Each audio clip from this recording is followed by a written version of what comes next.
Yes, guys, welcome to the Fan Zone show. It is Reedy again. Phil is away for the next 2 weeks, so me and Simon are going to take cover for the shows. Big news, obviously, new managers, new rumours, all that good stuff. But we will start with some Fox's Trust chat. Obviously, if not people know, the survey has came out at the end of the last season to talk about what things need to be improved and all that stuff. But we'll get Lynn on in a minute for that. We'll get the intro on and then we'll start talking everything Fox's Trust. The Leicester City machine is on the march again. Leicester Fan TV presents a variety of content like fan discussions, match analysis, and engaging with Leicester fans worldwide. We want your views live, thanks to our sponsors, Everard's, Pucker Pies, Hologram, Take Me, Newbie & Co, and the Fox's Arms. Want to watch more content like this? Hit the like button. Give us your views. Hit subscribe to Leicester Fan TV and make sure to follow Leicester Fan TV on all socials.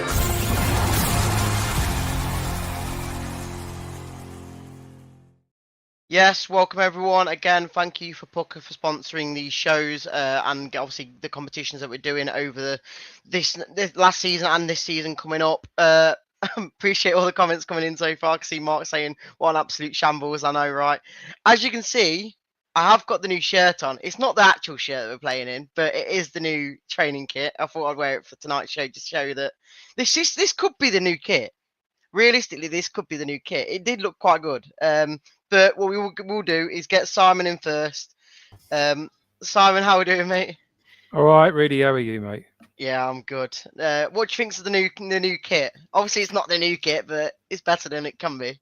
It's nice. It's nice. I see it on the weekend. It looks decent. To be fair, it looks well on you as well. It's like you say, it's good enough to be a home shirt, really. But they kept just waiting for that. It feels like forever. Yeah. I will bring in Lynn now. Hi, Lynn. How are we doing? Okay, thank you. Evening, Simon. Evening, Lynn. How are you? Good, thanks. So Lynn, obviously, for people that don't know about the Fox's Trust and whatnot, can you give us a bit of information about how it's run and kind of the background of how it started as well with the club? Yep, of course. So 23 years ago now, myself and a couple of other fans were looking into the idea of a supporters trust, which was kind of like a buzzword at the time, and how fans could be more involved with their clubs. And as we were sort of investigating it and starting to talk to the chaps at Sheffield Wednesday that were doing one, we went into administration, and it really accelerated that process. We had to kind of get our act together really quickly. We called a meeting. We wanted to see how many people would be interested, and we absolutely packed out, the stadium with 500-600 people. So we started the trust, and we raised 150 grand, which we put into the Lineker consortium bid to get us out the doo-doo, really. So that's where it all kind of started. Trusts are now well established up and down the country. Lots of clubs have them, over 200 supporters trusts around the country. I think about 42 of them actually own their own clubs now. A lot of the lower league teams, my hometown team, non-league team, York City, we own it and then we sell it, and then we own it and then we sell it again, depending on what the owners are like. So lots of fans do have stakes in their club. We were on the board. We had a representative on the board as part of the consortium for several years, and then Mandarich came in, and bought everything out, and we've not had a seat at the board since then, unfortunately. We've been ticking along. It's what's called a community benefit society, so it's run under quite special rules. It's not just a gang of us getting together down the pub and doing what we want. There's quite a high level of governance around it. It can be quite geeky and boring to some people. There's a lot of paperwork and admin and following rules. So it has to be a membership system. Everybody that pays a minimum of £1 gets a vote. It's a democratic society. So if you're a member of the trust, you get to vote at the AGM. You get to elect us guys at the board or kick us off as you want. It's difficult because you're elected to represent the city fans and membership. but they've all got different opinions, haven't they?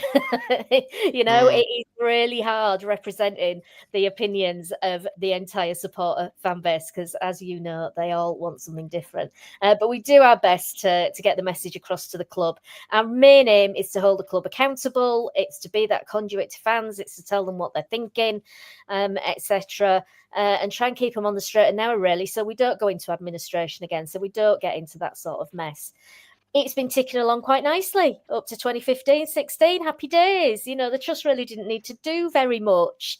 It's all gone a little bit belly up recently, hasn't it? And we've seen then, of course, calls on the trust. What are you doing? What are you doing to hold this club to account, which I get.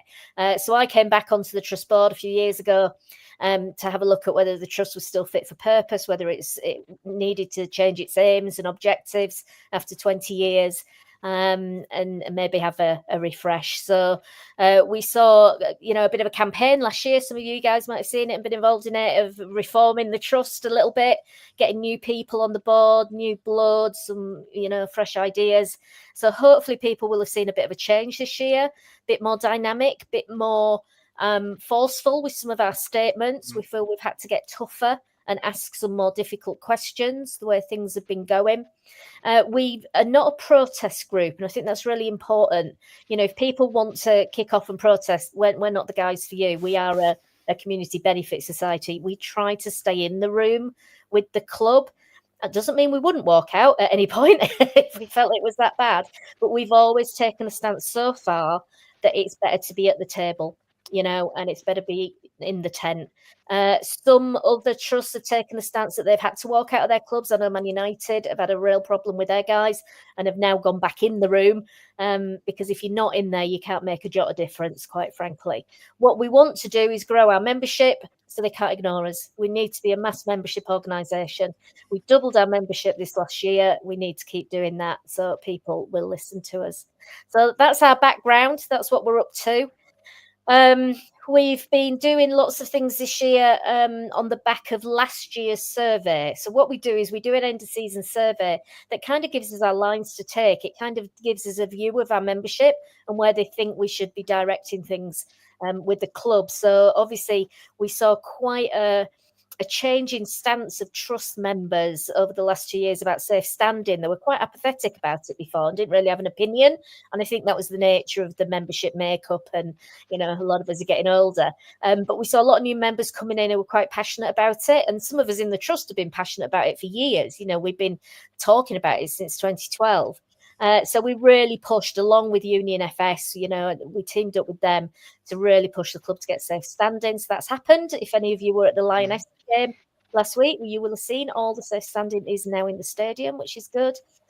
We've lobbied them hard on having more general sale tickets because we really are worried about the future supporters of Leicester and that new generation coming through. How are they going to get tickets? How can they afford it? We pushed for a freeze on season ticket prices, which we've got. We've pushed for cheaper tickets in the Championship, which you've seen them announce with the category C and D. There might not be many, but it's a start. We probably need more.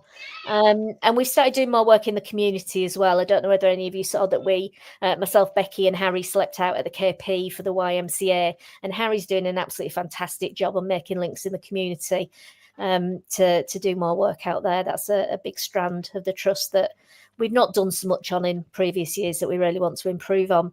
So that's where we are. It is a difficult time at the moment because obviously the mess in the club cannot go unnoticed. It cannot go unchallenged. And, we've been honest with the club. We've had those difficult conversations with them where, we acknowledge there's things they can't tell us. Some of it's commercially sensitive, etc. But we also say to them, we're going to represent our members and you're not going to like what we say sometimes. And we have those grown-up conversations with them, which is good at the moment. Yeah, brilliant stuff. Thank you for telling us that. And obviously, like you said, with safe standing, you've obviously had a big part in the obviously getting tickets to the younger fans as well. What's your kind of relationship with the club? Obviously, you said that you weren't in the boardroom at the moment, or obviously in the past. But what's your communication kind of like now? Because you were saying before about the communication void with the club as well. What sort of stance are you on with that at the moment? Yeah, I mean, the communication void is very much from the club to the supporter base, Yeah. isn't it? There's, we had that kind of quite important meeting with Susan Whelan and the deputy of comms and some of the fan engagement team back in February, where we put out a statement that says, we can't tell you what we did, but we had a meeting and it was all secret squirrel. And it was myself and Steve, the co-chair, with the FAB, the Fan Advisory Board, and Susan, some very, very candid discussions in those meetings about what we would expect the club to be doing, what we wanted to see as fans, where we thought it was going wrong. And that was February. It's now July. We've had one statement in a programme from Top since then. I'm a little bit disappointed, I'll be honest, and I'll be saying that to them, when I next see them. We do have good comms with them as a trust. We have regular meetings with them. We chat with them. We jump on Teams meetings. We can WhatsApp people. The fan engagement team, the help team, Jim, Lou, Imi, etc. Really do go out of their way to help us and do things with us. We have good relationships with some of the directors, ops and comms. They're always willing to talk to us about things and give us a ring. But it's the footballing side of it. The commercial side of it's okay. We're talking, we're discussing things, whether they listen or not, it's up to them. But the footballing side of things is just not an area that they want us to go in, really. No, fair enough. And then finally, before we do move on to actually like more Leicester City news and basic like that, where can people kind of join your trust and whatnot? Because obviously, from what I've heard as well, the survey actual results are going to be out tomorrow. Yep. So we're doing a webinar tomorrow night. People will find the links everywhere on socials tomorrow, and people that have signed up and done the survey will be sent links to it, etc. So it will be 8:00 tomorrow night. Watch out for it. We've got that for an hour with us presenting some of the headlines from the survey.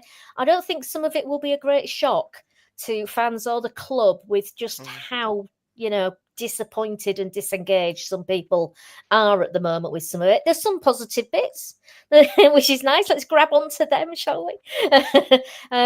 We'll be telling people the headlines of that. They will then be shared with the club after that meeting. We've got a meeting coming up with the club because they're really interested in it. They actually are really interested in getting feedback and having surveys, etc. And then we'll be sending copies out to everybody that asks for a copy and publish them in full at the weekend. So if you want to scour your way through 60 pages of graphs, you can. But some of it's quite interesting. If you want to have a look at the trust, it's foxestrust.co.uk. Online, Foxes Trust on all the socials. It's currently £10 to join, but watch this space tomorrow night because we might be changing that slightly. So if you want to join at a discount price, log in tomorrow. Fair enough. Are you able to stick around to talk a bit more Leicester? Or I yes, can. no worries. So I don't know Simon, why I want to. I'm just glutton for punishment. It is, isn't it? So Simon, obviously today, some news has come out from reporters and whatnot of obviously new managers, which again has been a massive topic over the last few weeks or even months now. And we've heard that not Rookin, sorry. We got Sean Dyche Sean Dyche has kind of walked away from the job from what we've heard of. And Danny Roll seems to be too complicated to get out of Sheffield Wednesday. What is your thoughts now on the new rumours of either Gary O'Neill or Chris Wilder coming into the club? Very different characters, really. O'Neill, young, obviously got Bournemouth promoted to the Premier League, kept him in there for a while before he lost his job. Did a decent job for a little while at Wolves as well, but if you kind of get under the skin of him, he's quite a modern thinking manager. He's sort of more Maresca-esque, for want of a better way of putting it, in his football philosophies. He likes transitional football. He likes to try and gain a man advantage in the centre of the park, and it's all very much that inversion and all that type of stuff. Yeah. In the mould of the modern way. Whereas Wilder, I think I watched an interview with him before I came on tonight. He seems to have a fridge full of beer in his office at the ground, and he's very much more old school, shall we say? likes to play an overload with the centre halves, with a 3 at the back, and the centre halves like to overlap. That's his kind of signature tactic style. Both like to play with 2 up front, I'm reading, Reedy, so I'm not quite sure where that fits in with our current squad, because the last time yes, yeah. We've only got 1 striker. You know, that's debatable. Well, yeah, it can be debatable. Yeah, we might have none. Reedy's quite protective of Pats and Decker, so let's not go there. But yeah, it's just, I guess, yin and yang. But I'd take either, if I'm honest. And I think, as you know, listening to that bit about the trust, we're not in a position of strength for me. Really, we've got to take the best man who wants the job. Yeah, I think we've got a points deduction luminous over us again. They've clearly got the belt on, notch 6. There's not a lot of money going round and all the rest of it. So it's not like whoever comes in is going to have some huge war chest to go out and buy us a championship title winning squad. So it's one of them, really, where we've got to pick the best of someone who's passionate about it. And I guess, I felt sorry for Wilder losing his job at Sheffield United, if I'm honest. He got him 90 points, and all right, fine, they lost the playoff final, but that's not a bad season, is it? I didn't really see why he got sacked. So, I'd take either. But it's a shame for me, because if I was choosing, if he gave me a list and go, right, Simon, who do you want? I think Sean Dyche would have been the top of that list for me. See, and that's where a lot of fans are different, Simon, because again, I would be probably the one to say I'm the furthest away from Sean Dyche as I can be. I'd rather have anyone other than him. So this is where, like I say, Lynn was saying about a lot of fans have different views and whatnot. Lynn, what was your kind of, before all these rumours came out today, what was your kind of first choice for a manager once kind of Ruud came in, or did you not really mind? I think for me, it's who can manage the squad we've got, because they're not easy, are they? We've got some right characters in there that take some man management, and we've got some experienced old boys that I think will be hard to manage. They seem to think they know best, and we've seen, the unrest in the dressing room. Vestergaard can't seem to get on with anybody, God bless him, except maybe his dog.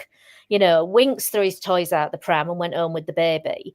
And I want a person. I want a no-nonsense experienced manager that's going to just sit on those old guys and go, not under me, you don't, and brings the young kids through with that new attitude of, let's do what the gaffer says. Because I just think we've lost that control in the dressing room, with people thinking they're bigger and better than they are on their inflated wages.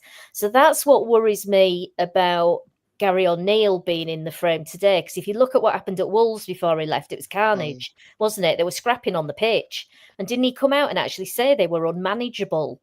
Well, yeah, I think I remember him saying that. Mate. You're the manager. If you can't manage them, that don't bode well for when you've got people like Winks and Vestergaard going up against you. So I don't know. He's not got experience. He's only had 2 seasons in management. For me, that's not enough. I know Maresca didn't, but I think we got lucky with that one. I want someone that's got a bit more experience in the Championship, that grinds it out, because we know how tough the Championship is. And I want someone that can bring the youngsters on. I think we need to be building for the future. Yeah, no, I agree. I think a lot of fans would agree with you in saying that the future is about the youngsters that are coming in. And again, from my perception of the likes of Sean Dyche, which I'm kind of glad that he has been ruled out of the job at the moment, is because I didn't think he would bring the youngsters in as much as a different manager would. I think that someone like Gary O'Neill probably has proven that he can get a team up into the Premier League again with Bournemouth. I know it obviously wasn't too many times what like Sean Dyche was with 3 or 4 times in the past as well, but it just seems right now it seems a bit of a chaos of a few days ago, a few weeks ago it was Sean Dyche or Danny Rowe to be the decider, and now it's not that any of them, and it's 2 other managers in the fold. It just feels like right now it's we don't know still who is going to be it. And Simon, like I say, with Gary O'Neill, he seems to be the front runner again. As John Percy does say, would you prefer him over Chris Wilder? I know you were saying about maybe a bit more of a old school kind of manager in Chris Wilder, but like you said, he got 90 points in the Championship last season. Most times that would probably get you close to being near enough top or second, surely. Yeah, they've both got pedigree for getting teams out of the Championship. So, I guess when you're looking at CVs, they've both got that on their CV. So fine, great. The reason why, I'm saying, look, if I had a choice, it would be Sean Dyche. Is just as Lynn said, I think we need an authoritarian figure at the club. You look at that nucleus of senior players, and it's felt very tail wagging dog over the last season. Whether it's true or not, I don't know. But obviously, the Cooper sacking allegedly was player power. It did seem to be. It did seem to be. Who are they to be telling the owner who should be managing the football club? It has felt a bit like that lately, and I feel that sort of character, someone a bit more senior, strong, who's not going to take any nonsense from anybody. Don't matter how many games you've played, who you've played for. Either you want to turn up and do what I say, or you're not playing. And I feel like we need that. We need a reset. We need someone who's going to give us that. And I agree that whilst I think O'Neill's football philosophy is a modern, forward-thinking, I think you're right, Reedy. He probably embraced the youth a bit more. We don't want that everyone's my friend attitude at the minute. For me, we need someone who's going to come in and lay the law down. So for me, if it's them two, it's Wilder for me. Fair enough, mate. Say, because right now we seem to have a lot of managers who have been more of like a yes man in a way of like, it's not down to the board kind of want the manager to say yes to what they say instead of the manager saying, I want this player, I want that player, and that is it. And right now, because again with the two managers linked, I'm not too sure who it could be, because again in two or 3 days time it could be a complete switch around again. But right now, I think I would probably be on the poster side of Gary O'Neill. I think some people in the chat have just said that it wasn't actually him in charge of Bournemouth that year. It was actually the assistant manager under Scott Parker. But again, it's just about thinking who is the best man for the job. Like you said at the very start, realistically, we just need to get it right this time, because the only thing about this season is getting up. Even if it is through the playoffs, it's about getting up, because if we stay down, we could lose a lot more players. We could be a mid-table side in the Championship for the next couple of years. So right now it is about making sure that he's the right man for the job coming in. Isn't it, Simon? Yeah. I mean, we've got to get this right. For me, we've had a succession of errors of appointment of manager of late. The Cooper one for me was disappointing from the outset. Feels a bit similar this season that, we're not going out there and attracting a pool of people that desperately want to manage our club. We see it feels a bit like we're trying to find someone who wants the job. So it very similar to last summer when all of the news was around Potter, and then all of a sudden it suddenly swerved towards Cooper on the same day. That in the morning we were signing Potter, by 4 o'clock Cooper was the manager, and Lord only knows what happened there. But for me that was the wrong appointment at the time. You could argue he didn't get enough time once he was appointed. I think in hindsight that's probably true. I think the axe was brought down on him too soon. But then followed that with Ruud van Nistelrooy, and the whole thing was just an abject disaster. Let's be honest. And whilst we probably looked at Van Nistelrooy when he got appointed and thought, oh, this will be better. It was worse. Let's be completely honest. It got much worse under Van Nistelrooy. That spell of defeats after Christmas was just abysmal. So we've got to get this appointment right. We've got to break that cycle and get this appointment right. It's crucial. And if the club want to take some time over it to make sure they get it right, I respect that. But at the minute, it feels a bit scattergun. It's it's him tomorrow, then him the day before, and then him last week. I mean, what are we doing? And it feels like they've all been on the beach in their budgie smugglers and haven't been actually getting on with it for the last 3 weeks. If I'm being completely honest. Yeah, I agree. And Lynn, obviously, I spoke about it yesterday in another show that right now there's no incomings and outgoings at all, which in certain ways could be good news, because of the certain players we might not want to leave the club. But then the outgoings as well, there's not a lot of players that seem to be leaving or joining at all. So what's your take on some players coming in, like that you maybe want going out or want coming in? Do you see any players that you think probably make a move? I saw Christiansen was linked out to something like Forest, I think. And I saw today that Lewis Page, who did score 2 against Peterborough, has actually turned down a professional contract at Leicester. Yeah, he said on his Instagram that he's in negotiations on it. So we'll see. I think there's still some people sitting in that dressing room that are overpaid that we need to get off the wage bill. And it's just a shame their contracts didn't run out this year. We might be stuck with them for another year. And I think things have really shifted, haven't they? That players will sit their contracts out now. You can't shift them, and they run their contracts down and they go on freeze, and it's really frustrating. But we are going to be in the position soon where, if we're not careful, they'll slap a transfer embargo on us. As well as points, etc. So we should be doing some business ASAP if we can. Can we? Is there any money? I don't know. It's not looking rosy, is it? I think, the management appointment is probably quite important to get in place and them to then think about what players they want. Do I have any faith in them appointing the right manager on the last few years? No, not really, unfortunately. We're in Groundhog Day. Again, they don't learn. Can we afford to sign anybody?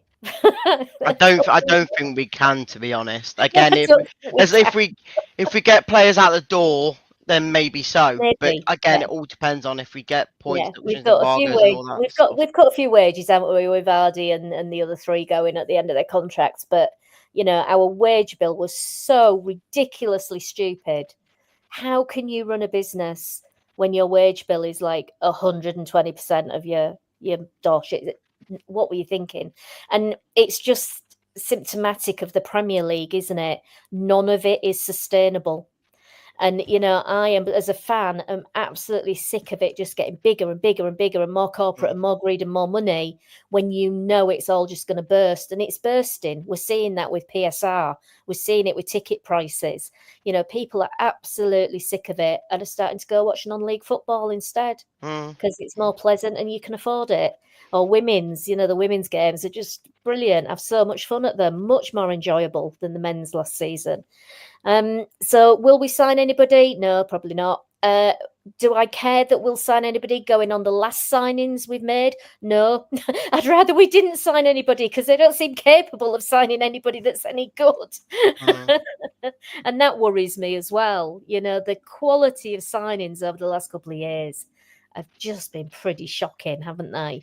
We've gone from such a well-run club that was brilliant at scouting, brilliant at picking up cheap bargains in other countries, good at getting managers in that would make a difference, get the best out of the players, bringing our academy kids through, and everything's fallen apart literally at the same time. We're starting to see the academy come good again, but I'm not seeing any of the rest of it pick up. Where are our scouts? Why aren't we thinking out the box for managers? Is it all to do with a certain agent that we want to go to? Because that's what it feels like. Why aren't we looking all around Europe, the world, etc.? There's just no imagination, no innovation from what I can see. And sometimes you've got to take that risk. And we did that risk with Maresca. When they said they were getting him, I was like, oh my God, he's got no management experience. This could go one way or the other. Luckily, we pulled it off, but he wobbled, didn't he, mid-season? No, I agree, and obviously, Simon. Before we do finish off the show, we will talk a bit about the next preseason game in Leuven on Saturday. Obviously, we did beat Peterborough on Saturday last week, 3-1. All the youngsters did score. What was your kind of hopings for coming into this next Saturday's game? Again, should we be expecting a manager by then? Should we have maybe any other players that maybe can come into the fold? We did miss a few from internationals last weekend in the likes of Fatawu, who's probably coming back from injury, Casey McAteer, Mads Hermansen, Patson Daka. What's your kind of take going into this next game? Because obviously we have got a few more weeks left until the last preseason game against Fiorentina. Yeah, I guess, first game is usually played behind closed doors, and it's just kind of fitness, So it was interesting to actually watch that for that first game, and two completely different teams each half.